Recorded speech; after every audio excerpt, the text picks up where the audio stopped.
Backup और recovery.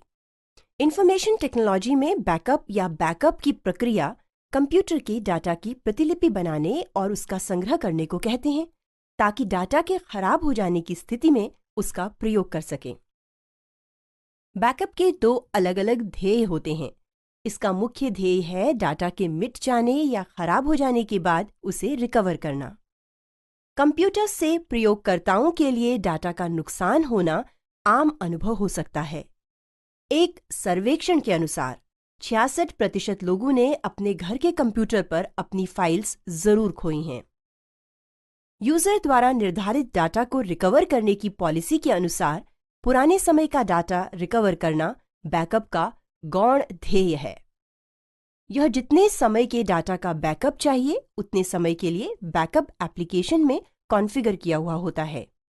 Computing में backup का अर्थ है पहले माध्यम के फेल होने की स्थिति में सावधानी के तौर पर फाइलों का दूसरे माध्यम पर नकल बनाना या कॉपी करना, जो कि एक डिस्क या टेप हो सकती है। कंप्यूटर प्रयोग करने के बुनियादी नियमों में से एक यह है कि समय समय पर अपनी फाइल्स का बैकअप ले लें। सबसे विश्वसनीय कंप्यूटर भी अंत में खराब हो ही जाता है। कई पेशेवर यह सलाह देते हैं कि आप अपनी फाइल्स के 2 या 3 बैकअप बनाकर रखें। सुरक्षा के लिए फाइल्स के एक बैकअप को दूसरे बैकअप से अलग रखें। आप फाइल्स को ऑपरेटिंग सिस्टम की कमांड्स द्वारा बैकअप कर सकते हैं, या आप एक खास इसी उद्देश्य से बने बैकअप के संसाधन को खरीद सकते हैं।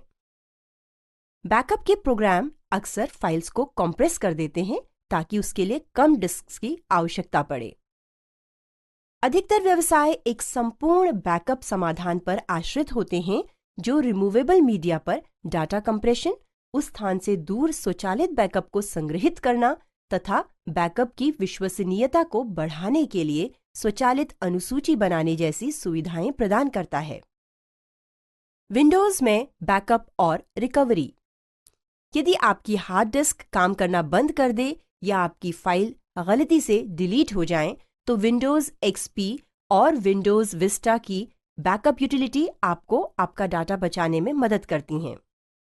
आपके हार्ड डिस्क से असली डाटा के गलती से मिट जाने, उस पर दूसरा डाटा लिख जाने या किसी कारण से हार्ड डिस्क का डाटा प्रयोग न कर पाने की स्थिति में बैकअप के साथ आप अपनी हार्ड डिस्क के सारे डाटा की नकल बना सकते हैं और फिर उसे दूसरे स्टोरेज उपकरण जैसे दूसरी हार्ड डिस्क या एक टेप पर आर्काइव या संग्रहित कर सकते हैं।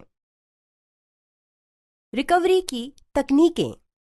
रिकवरी की तकनीकों को मुख्यतः 2 प्रकार में वर्गीकृत किया जाता है: लॉग आधारित लॉग बेस्ड रिकवरी तकनीकें, शैडो पेजिंग।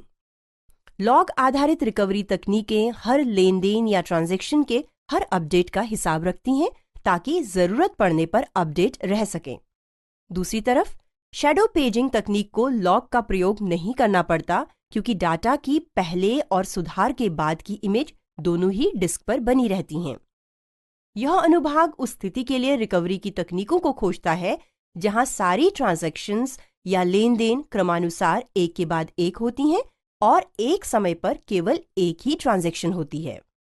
लॉग आधारित रिकवरी। लॉग रिकॉर्ड्स का एक अनुक्रम है जो एक ट्रांजैक्शन द्वारा की गई हरकतों को रिकॉर्ड करता है। यह महत्वपूर्ण है कि असली संशोधन या मॉडिफिकेशन से पहले लॉग लिखे जाएं और उन्हें किसी ऐसे भंडारण माध्यम पर संभाल कर रखा जाए जो बिल्कुल ही सुरक्षित हो। लॉग सबसे अधिक प्रयुक्त होने वाली रिकॉर्डिंग डेटाबेस संरचना है। लॉग लंबे रिकॉर्ड्स का एक अनुक्रम है। यह सभी अपडेट की हरकतों को डेटाबेस में रिकॉर्ड करता है। संक्षिप्त में, लॉग एक जर्नल या पत्रिका है जिसमें सभी ट्रांजैक्शंस का इतिहास होता है। लॉग में की गई ट्रांजैक्शन की शुरुआत, ट्रांजैक्शन की आईडी यानी आइडेंटिटी, रिकॉर्ड आईडी या आइडेंटिटी, किस तरह का ऑपरेशन है उसकी जानकारी, जिसमें insert, delete, update, old value, new value और ट्रांजैक्शन का अंत या उसका न करना सम्मिलित हैं। चेक पॉइंट या बिंदु। समय समय पर या तो बेतरतीब या किसी मापदंड के अनुसार डेटाबेस अपने बफर को डेटाबेस डिस्क में डाल देता है ताकि रिकवरी का काम कम से कम हो सके। ये सब चरण एक चेकपॉइंट ऑपरेशन को परिभाषित करते हैं। ट्रांजैक्शन को अस्थायी रूप से बंद करना, बफर डाटा को डिस्क पर जबरदस्ती लिखना, एक चेकपॉइंट रिकॉर्ड को लॉग में लिखना और लॉग को डिस्क में सुरक्षित करना, साधारण ट्रांजैक्शन शुरू करना, देर से या डिफर्ड तथा तुरंत करने वाले या इमीडिएट अपडेट, विलंबित या डिफर्ड अपडेट। कैशे मेमोरी में सभी संशोधित डाटा या तो एक ट्रांजैक्शन के कार्यान्वयन के पश्चात या जब एक निर्धारित संख्या में ट्रांजैक्शंस का कार्यान्वयन पूरा होने पर लिखे जाते हैं। तत्कालीन या इमीडिएट अपडेट, जैसे ही कैशे में डाटा संशोधित होता है, डिस्क कॉपी में अपडेट हो जाता है। विलंबित या डेफर्ड अपडेट अनडू या रीडू नहीं होता। डाटा अपडेट ऐसे होता है, ट्रांजैक्शंस का एक सेट अपना अपडेट लॉग में रिकॉर्ड करता है। WAL right ahead logging scheme के कमिट पॉइंट पर ये अपडेट्स डेटाबेस डिस्क पर सेव किए जाते हैं। एक फेलियर से रिबूट होने के बाद लॉग का प्रयोग कर सभी ट्रांजैक्शंस जो इस फेलियर से प्रभावित हुई थी को रीडू या दोबारा किया जाता है। ट्रांजैक्शंस के पूरा होने से पहले AFIM यानी आफ्टर इमेज डिस्क पर फ्लश नहीं की जाती, इसलिए अनडू यानी किए हुए को मिटाना की आवश्यकता नहीं पड़ती। सिंगल यूजर सिस्टम में विलंबित या डेफर्ड अपडेट। सिंगल यूजर प्रणाली में कोई समवर्ती या कोकरेंट डाटा शेयरिंग नहीं होती। डाटा अपडेट ऐसे होता है, ट्रांजैक्शंस का एक सेट उनके अपडेट्स को लॉग में रिकॉर्ड करता है। WAL योजना के अंतर्गत एक कमिट बिंदु पर ये अपडेट्स डेटाबेस डिस्क पर सेव किए जाते हैं। एक फेलियर से रिबूट होने के बाद लॉग का प्रयोग कर सभी ट्रांजैक्शंस जो इस फेलियर से प्रभावित हुई थी को रीडू या दोबारा किया जाता है। ट्रांजैक्शंस के पूरा होने से पहले AFIM यानी आफ्टर इमेज डिस्क पर फ्लश नहीं की जाती, इसलिए अनडू यानी किए हुए को मिटाना की आवश्यकता नहीं पड़ती। मल्टी यूजर्स के साथ विलंबित या डेफर्ड अपडेट। इस परिस्थिति को कुछ समवर्ती नियंत्रण प्रक्रिया की आवश्यकता होती है जिससे वह ट्रांजैक्शंस के आइसोलेशन गुण को सुनिश्चित कर सके। सिस्टम रिकवरी ट्रांजैक्शंस में जो लॉग में पिछले चेकपॉइंट के रद्दोबदल के बाद रीडन हुए थे, AFIM पाने के लिए रिकवरी मैनेजर कुछ ट्रांजैक्शंस को स्कैन कर सकता है। तत्कालीन या इमीडिएट अपडेट अनडू या नो रीडू एल्गोरिथम। इस एल्गोरिथम में ट्रांजैक्शंस के AFIMs डेटाबेस डिस्क में WAL के अंतर्गत कमिट करने से पहले फ्लश किए जाते हैं। इस कारण से रिकवरी मैनेजर रिकवरी के दौरान के सभी ट्रांजैक्शंस अनडू कर देता है। कोई भी ट्रांजैक्शन रीडू नहीं की जाती। यह संभव है कि कोई ट्रांजैक्शन पूरी हो चुकी हो और कमिट करने के लिए तैयार हो, पर यह ट्रांजैक्शन भी अनडू कर दिया जाता है। अनडू या रीडू एल्गोरिथम सिंगल यूजर परिस्थिति में। इस श्रेणी की रिकवरी योजनाएं रिकवरी के लिए अनडू और रीडू अप्लाई करती हैं। एक सिंगल यूजर परिस्थिति में कोई समवर्ती नियंत्रण या कोकरेंसी कंट्रोल नहीं चाहिए होता, लेकिन WAL के अंतर्गत एक लॉग बनाया जाता है। ध्यान रखें कि किसी भी समय सिस्टम में सिर्फ एक ही ट्रांजैक्शन होगा और यह या तो कमिट टेबल में होगा या एक्टिव टेबल में।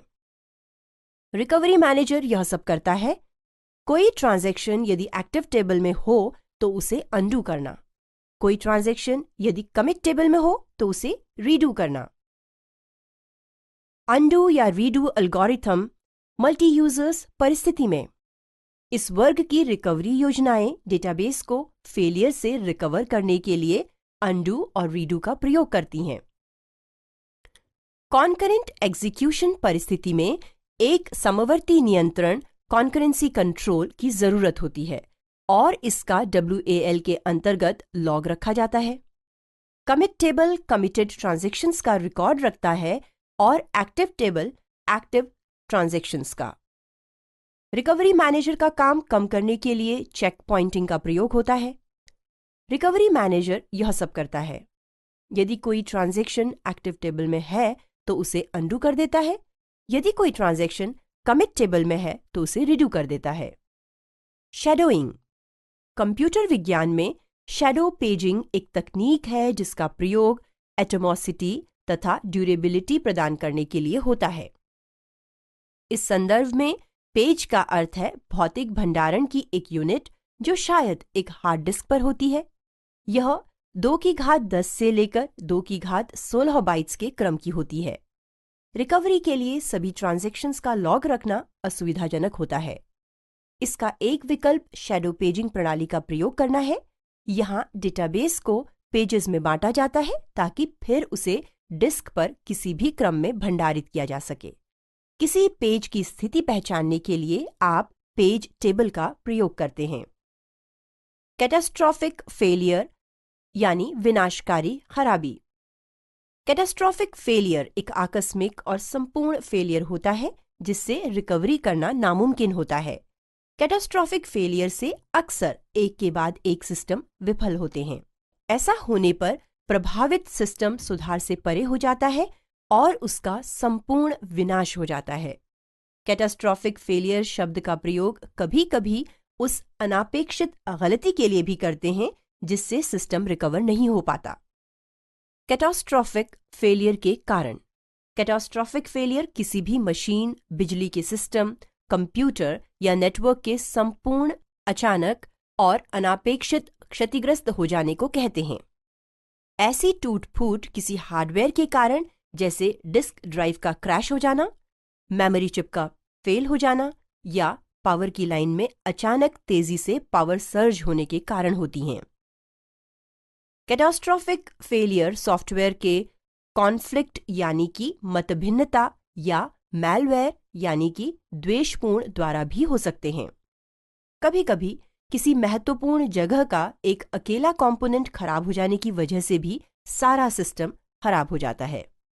अच्छी तरह से बने हुए कंप्यूटर और नेटवर्क्स ऐसे डिजाइन किए जाते हैं कि छोटे-मोटे लोकल फॉल्ट कैटास्ट्रॉफिक फेलियर का कारण नहीं बन सकते। कैटास्ट्रॉफिक फेलियर से रिकवरी। पिछले बैकअप के बाद किए हुए सभी ट्रांजैक्शंस को खोने से बचाने के लिए सिस्टम लॉग को संपूर्ण डेटाबेस बैकअप के मुकाबले अधिक बार बैकअप कर लेना चाहिए। ऐसा करने के लिए इसे समय-समय पर मैग्नेटिक टेप पर कॉपी किया जाता है। सिस्टम लॉग अधिकतर डेटाबेस से बहुत छोटा होता है और इसका बैकअप बहुत बार किया जा सकता है। इससे यूजर पिछले डेटाबेस बैकअप के बाद के सभी ट्रांजैक्शंस नहीं खोते। सिस्टम लॉग जिसे बैकअप किया गया है उसके सभी कमिटेड ट्रांजैक्शंस का असर डेटाबेस रीडन पर हो सकता है।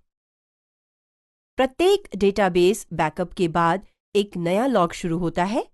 इसलिए डिस्क फेलियर से रिकवर करने के लिए डेटाबेस को उसके टेप पर नवीनतम बैकअप की कॉपी से उसे डिस्क पर रिक्रिएट करते हैं। उसके बाद उन सभी कमिटेड ट्रांजैक्शन ऑपरेशंस का असर जिनका बैकअप कॉपी पर रिकॉर्ड है उन्हें दोबारा निर्मित करते हैं।